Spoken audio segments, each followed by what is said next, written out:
조선 왕조 500년 역사 속에서 수많은 현인과 학자들이 나라의 앞날을 걱정하고 미래를 내다보는 해안을 제시했습니다.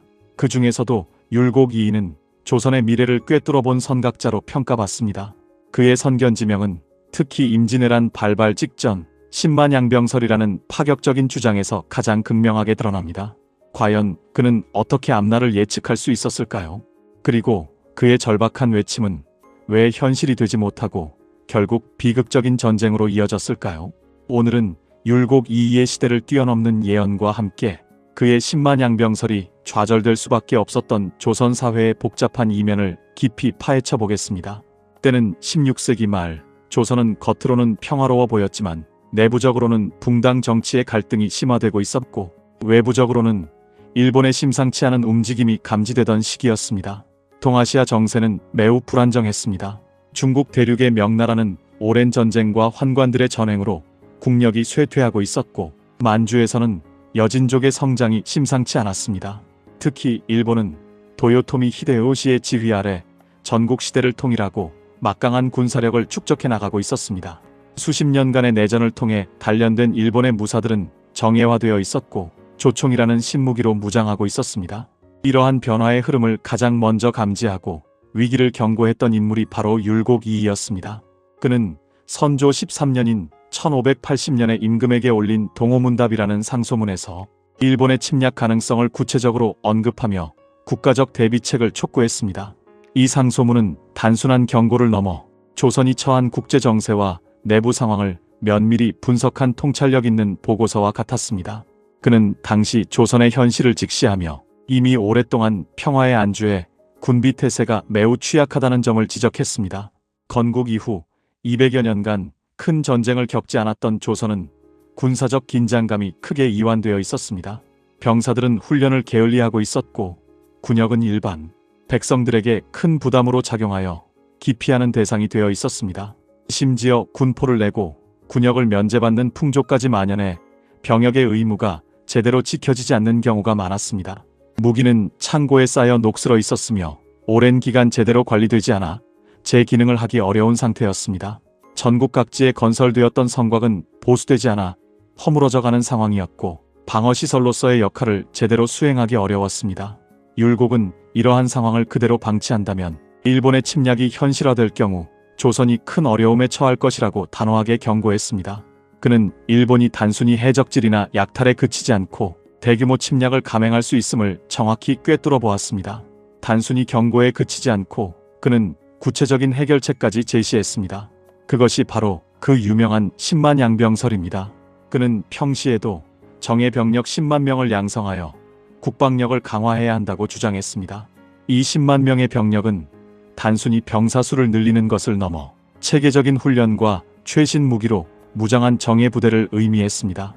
율곡은 당시 조선의 군사 제도를 개혁하여 중앙군과 지방군을 재편하고 각 부대마다 전문적인 지휘관을 배치해야 한다고 강조했습니다.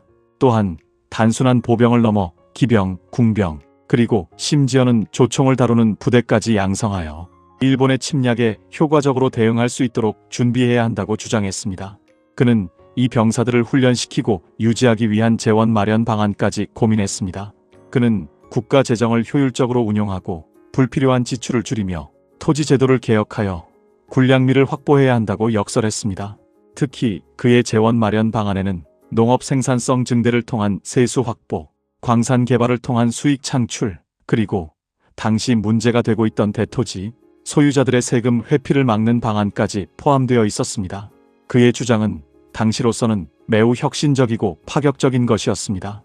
오랜 평화 속에서 군사력 강화에 대한 필요성을 느끼지 못하던 조정, 대신들에게는 율곡의 주장이 현실성이 없거나 심지어 과장된 불안감 조성으로 비춰지기도 했습니다. 당시 사대부들은 군사 문제를 천시하는 경향이 있었고 전쟁보다는 학문과 도덕을 통해 나라를 다스리는 문치주의를 이상으로 삼았습니다. 이러한 분위기 속에서 율곡의 신만양병설은 시대착오적이거나 비현실적인 주장으로 치부되기 쉬웠습니다. 하지만 율곡의 해안은 여기서 멈추지 않았습니다. 그는 신만양병설을 주장한 이후에도 꾸준히 일본의 움직임을 주시하고 위기를 경고했습니다. 명나라에 파견되었던 통신사들의 보고를 통해서도 일본의 심상치 않은 동향이 여러 차례 전달되었음에도 불구하고 조정은 이를 심각하게 받아들이지 않았습니다. 오히려 통신사들의 보고 내용이 서로 엇갈린다는 이유로 혼란스러워하며 제대로 된 판단을 내리지 못했습니다. 율곡은 이러한 보고들을 종합적으로 분석하여 일본이 대규모 침략 전쟁을 준비하고 있다는 확신을 가졌습니다. 특히 그가 세상을 떠나기 1년 전인 1583년에는 더욱 구체적으로 일본의 침략 가능성을 언급하며 조속한 대비를 다시 한번 강조했습니다.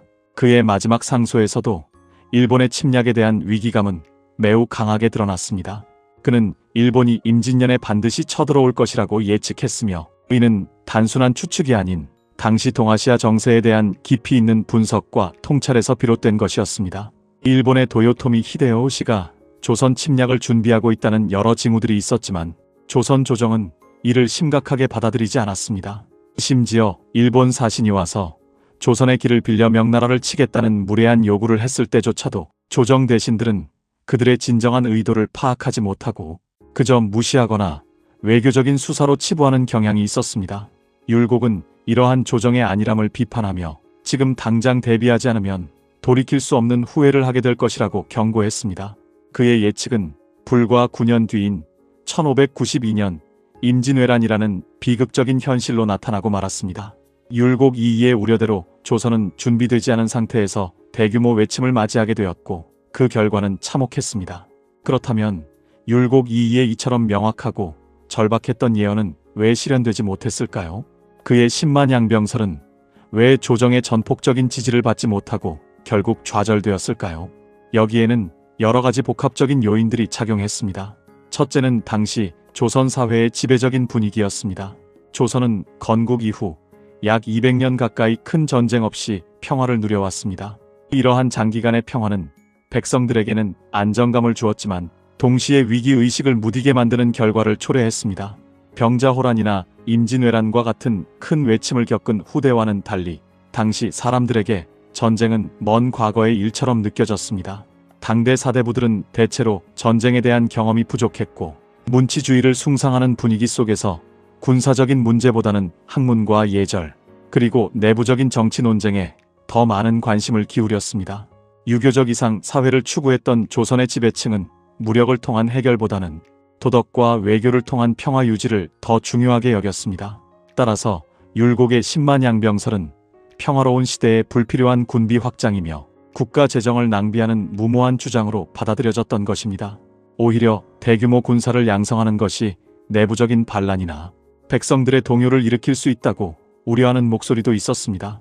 둘째, 정치적인 요인, 특히 붕당 정치의 심화가 율곡의 주장을 좌절시키는데 큰 영향을 미쳤습니다. 조선 중기에 들어서면서 사림 세력이 정계의 주류로 자리 잡았고 이들 사림 내부에서도 학맥과 지역적 기반을 중심으로 동인과 서인이라는 붕당이 형성되었습니다. 율곡 이이는 서인 세력의 주요 인물이었고 그의 주장은 동인 세력의 반발에 부딪힐 수밖에 없었습니다. 동인 세력은 율곡의 주장을 단순히 국가 안보 문제로 보지 않고 서인의 세력 확대를 위한 정치적 술수로 해석하려 했습니다. 예를 들어 10만 양병설에 필요한 재원 마련을 위해 토지 제도를 개혁하자는 율곡의 제안은 동인들의 기득권과 충돌할 수 있는 부분이었습니다. 당시 전국은 동인과 서인 간의 대립이 격화되던 시기였고 상대 붕당의 주장은 무조건 반대하고 비판하는 경향이 강했습니다. 사사로운 당파적 이익이 국가의 중대사보다 우선시되는 분위기가 팽배했습니다. 이러한 붕당 간의 극한 대립은 국가의 중요한 안보 문제에 대한 합리적인 논의와 결정을 가로막는 장애물이 되었습니다. 율곡이 아무리 논리적이고 객관적인 근거를 제시하더라도 그것이 정치적 이해관계와 얽히면서 본질이 왜곡되는 경우가 많았습니다. 심지어 율곡의 주장이 현실화될 경우 그 공이 서인에게 돌아갈 것을 염려하여 반대하는 세력도 존재했습니다. 정파적 이익과 명분 싸움에 갇혀 국가의 위기 앞에서 현명한 판단을 내리지 못했던 것입니다. 셋째, 재정적인 부담이 컸다는 점도 중요한 이유였습니다. 10만 명의 병력을 양성하고 유지하기 위해서는 막대한 예산이 필요했습니다. 병사들의 급료, 훈련 비용, 무기 구매 및 유지 보수 비용, 그리고 이들을 위한 군량미 확보까지 상상 이상의 재정이 투입되어야 했습니다. 당시 조선의 재정 상태는 넉넉하지 않았고 백성들의 세금 부담을 늘리는 것은 언제나 조심스러운 문제였습니다. 이미 백성들은 군포나 환곡 등으로 인해 상당한 재정적 부담을 지고 있었고, 여기에 추가적인 세금을 부과하는 것은 민심 위반을 초래할 수 있다는 우려가 컸습니다. 율곡은 재원 마련 방안까지 제시했지만 이를 실행에 옮기는 것은 쉬운 일이 아니었습니다. 그의 재정 개혁안에는 기존의 기득권 세력들의 반발이 예상되는 내용들이 포함되어 있었습니다. 특히 대규모 군비 증강은 민생 안정과 직결되는 문제였으므로 조정 대신들 사이에서도 찬반 논란이 뜨거웠습니다. 백성들의 불만을 무릅쓰고 대규모 예산을 군비 증강에 투입하는 것에 대한 정치적 부담이 컸던 것입니다. 또한 단기간에 10만 명의 병사를 양성할 경우 발생할 수 있는 사회적 혼란, 즉 농민들의 동원과 그로 인한 농업 생산량 감소 등도 우려의 대상이었습니다. 이러한 복합적인 경제적, 사회적 문제들이 10만 양병설의 실현을 가로막는 요인으로 작용했습니다.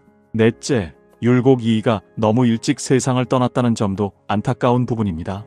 그는 10만 양병설을 주장한 이후에도 꾸준히 국방력 강화를 역설했지만 임진왜란 발발 9년 전인 1584년에 48세의 나이로 세상을 떠났습니다.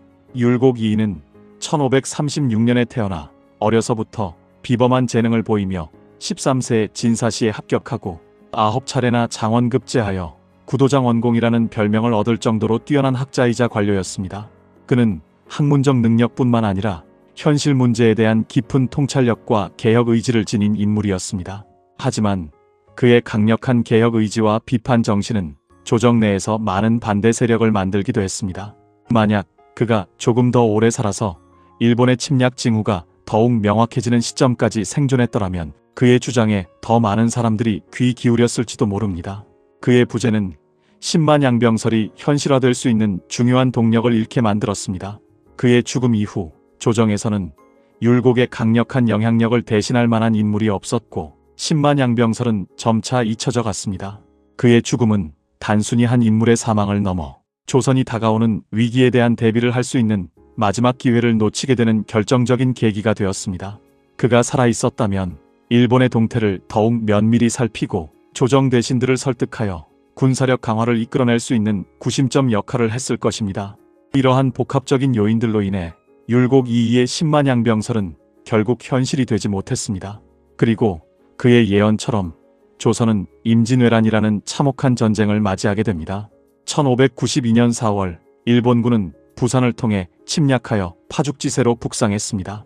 준비되지 않은 조선군은 속수무책으로 당할 수밖에 없었습니다. 부산 진첨사 정발, 동래부사 송상현 등 일부 장수들이 용감하게 항전했지만 압도적인 일본군의 전력 앞에서는 역부족이었습니다. 불과 한 달 만에 서울이 함락되고 임금선조는 의주까지 피난을 가야 하는 처지에 놓였습니다. 이순신 장군의 활약으로 바다에서는 승리를 거두었지만 육지에서는 대부분의 지역이 일본군에게 유린당했습니다. 수많은 백성들이 죽거나 다쳤고 국토는 황폐화되었으며 찬란했던 문화유산은 소실되었습니다. 경복궁을 비롯한 주요 궁궐들이 불타고 수많은 서적과 예술품들이 약탈당했습니다. 백성들은 전쟁의 참화 속에서 고통받았고 국가 시스템은 완전히 붕괴되었습니다. 만약 율곡의 10만 양병설이 제때 받아들여져 10만 명의 정예 병력이 미리 양성되어 있었더라면 임진왜란의 양상은 크게 달라졌을지도 모릅니다. 잘 훈련된 10만 명의 정예군이 있었다면 일본군의 초반 진격을 효과적으로 막아낼 수 있었을 것이고 전쟁의 피해를 최소화하거나 어쩌면 전쟁 자체를 막을 수도 있었을 것이라는 가정이 가능합니다. 최소한 전쟁의 기간이 짧아지고 피해 규모도 훨씬 줄어들었을 것입니다. 그의 해안이 현실화되지 못했던 역사의 비극은 후대에 큰 교훈을 남겼습니다. 율곡 2위의 10만 양병설은 단순한 군사정책 제안을 넘어 시대를 앞서가는 통찰력과 국가의 위기를 온몸으로 경고했던 선각자의 지혜를 보여줍니다. 그의 주장은 당시 조선 사회의 한계와 맞물려 좌절되었지만 후대 사람들에게는 큰 교훈을 남겼습니다. 역사는 종종 반복되지만 그 속에서 우리는 실수를 되풀이하지 않을 지혜를 얻을 수 있습니다. 과거 속에서 수많은 위기 상황이 있었고 그때마다 시대를 앞서가는 해안을 가진 인물들이 나타났습니다. 하지만 그들의 목소리가 현실의 벽에 부딪혀 좌절되는 경우도 많았습니다. 율곡 2위의 사례는 이러한 역사의 반복을 보여주며 위기 앞에서 지도층의 판단과 결단, 그리고 그 결단을 실행에 옮길 수 있는 사회 전체의 역량이 얼마나 중요한지를 다시 한번 일깨워줍니다.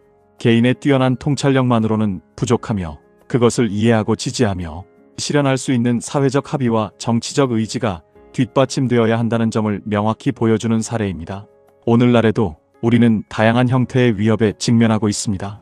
국제 정세의 불안정, 기후 변화, 경제 위기 등 과거와는 다른 양상의 위기들이 우리 앞에 놓여 있습니다. 이러한 위기들 앞에서 우리는 율곡 이이의 교훈을 되새기며 미래를 예측하고 대비하는 선구자의 해안을 경청하고 그것을 실행에 옮길 수 있는 지혜로운 결정을 내릴 수 있어야 합니다. 과거의 역사를 통해 현재와 미래를 내다보는 지혜를 얻는 것이야말로 우리가 역사를 배우는 가장 중요한 이유일 것입니다.